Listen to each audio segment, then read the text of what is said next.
সিলেট স্টারদের হারিয়ে দ্বিতীয় দল হিসেবে প্লে অফে নিশ্চিত করলেন ফরচুন বরিশাল। দর্শক, আপনারা ঠিকই শুনেছেন। ভিডিওটি শেষ পর্যন্ত দেখার জন্য অনুরোধ রইল। আর আপনি যদি ক্রিকেটকে ভালোবেসে থাকেন তাহলে অবশ্যই একটা সাবস্ক্রাইব করে রাখবেন।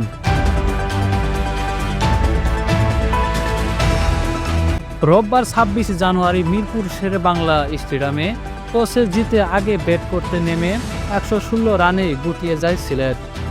জবাবে ব্যাট করতে নেমে জয় পেতে খুব একটা বেগ পেতে হয়নি বরিশালকে। তামিম এবং মুশফিকের 60 বলে 81 রানে জুটিতে 28 বল হাতে রেখে 8 উইকেটে জয়ে প্লে অফ নিশ্চিত করেন বর্তমান চ্যাম্পিয়নরা।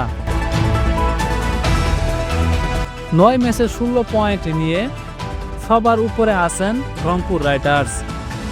14 পয়েন্ট নিয়ে 2-এ আছেন ফরচুন বরিশাল।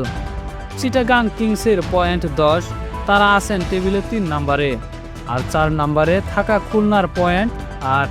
সমান পয়েন্ট নিয়ে 5-এ অবস্থান করতেছেন দুর্বার রাজশাহী। 10 ম্যাচে 3 জয় নিয়ে 6 নম্বরে ঢাকা ক্যাপিটালস। 4 পয়েন্ট নিয়ে তলানিতে আছে সিলেট টাইগার্স।